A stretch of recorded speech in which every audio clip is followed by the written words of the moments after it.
네, 상호 관세는 적법하지 않다는 미국 연방 대법원 판결이 나온 지 사흘째인 오늘도 트럼프 대통령의 강도 높은 비판은 계속됐습니다. 이번 판결을 빌미로 각국이 미국과 무역 합의를 번복하려 한다면 더 높은 관세를 부과하겠다고 으름장을 놨는데요.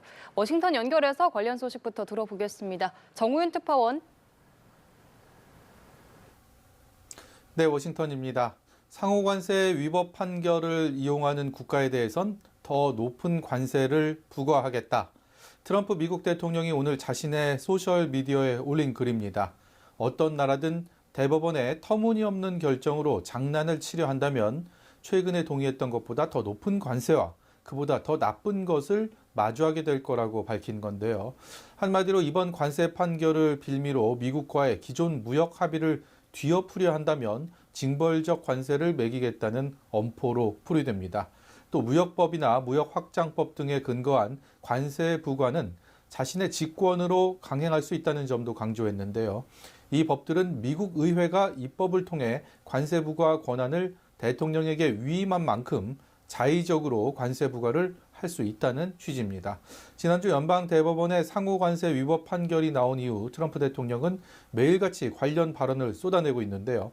다른 법적 수단을 통해 관세 정책을 이어가겠다는 의지와 자신의 뜻을 저버린 대법원 및 대법관들에 대한 날선 비판, 여기에 무역 합의를 한 상대국에 대한 경고의 메시지로 크게 나눌 수 있습니다.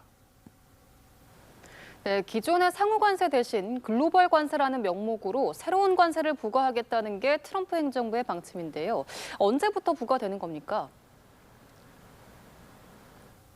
네, 연방대법원 판결이 나온 당일 트럼프 대통령은 상호관세의 대체 수단으로 무역법 122조에 근거한 글로벌 관세 10% 부과 포고령에 서명을 했죠. 이곳 현지 시간으로 24일 0시 1분, 우리 시간으로는 오늘 오후 2시 1분을 기해 발효됩니다. 트럼프 대통령은 이 관세를 15%로 올리겠다고 공언한 상태입니다. 미국과 무역하는 모든 상대국을 대상으로 삼는 이 관세는 무역법 122조를 법적 근간으로 삼고 있는데요. 미국에 심각한 무역 적자가 있을 때 무역 상대국에 최대 15%의 관세를 최장 150일 동안 부과할 권한을 대통령에게 부여한다는 내용입니다. 미국 야당인 민주당의 척 슈머 상원 원내대표는 올여름 트럼프의 관세가 만료됐을 때 이를 연장하려는 어떤 시도든 저지할 거라고 오늘 밝혔는데요. 150일, 그러니까 5달이 지난 뒤에 의회의 승인을 받아야 연장할 수 있는데 이를 거부하겠다는 겁니다.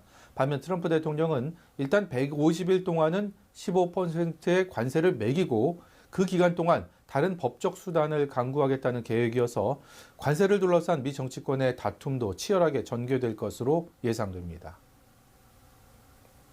네, 그리고 이제 우리에게 좀 익숙해진 쿠팡의 해럴드 로저스 한국법인 임시대표가 미 연방 하원 청문회에 출석을 했죠. 자, 어떤 얘기들을 했을까요? 네, 이 청문회는 하원 법사위의 행정 규제 개혁 반독점 소위원회 주관으로 열렸습니다.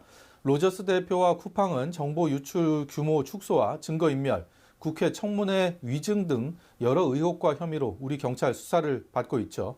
의회에 출석하는 로저스 대표는 입을 굳게 닫았고요. 취재진들에게 시선조차 주지 않는 모습이었습니다. 출석 장면 잠시 보시죠. What are you going to explain today? Do you have anything to say to Korean people, to Korean customers? 청문회는 비공개로 진행됐습니다. 이 때문에 정확히 무슨 얘기들이 오갔는지는 확인할 수 없는데요. 다만 일반적이고 익숙한 청문회 문법과는 달랐을 거라는 관측이 나옵니다. 의회가 쿠팡을 질타하는 것이 아니라 한국 정부가 쿠팡을 차별하고 처벌하려 한다는 로저스 대표의 호소를 듣고 사실관계를 확인한 것으로 전해졌습니다. 미국 기업인 쿠팡은 미 의회를 상대로 대대적인 로비를 벌여왔는데요. 이번 청문회 자체가 쿠팡을 엄호하고 한국 정부를 압박하기 위한 것이라는 정황이 이미 나왔기 때문에 앞선 추론에 무게가 실립니다. 미 의회는 쿠팡 사태를 계기로 외국 정부의 규제를 차단하는 새로운 보호 입법을 추진하겠다는 뜻을 우회적으로 밝혀왔었는데요. 여기에 쿠팡 투자자들이 차별 대우를 주장하며 무역법 301조 발동을 청원한 상황에서 불공정 무역이라는 결론이 날 경우 우리나라에 대한 보복 관세 발효 가능성도 배제할 수 없습니다. 쿠팡을 둘러싼 사태와 오늘 청문회 증언이 한미 통상 관계에 어떤 영향을 줄지 관심을 끌고 있습니다. 지금까지 워싱턴에서 연합뉴스TV 정호윤입니다.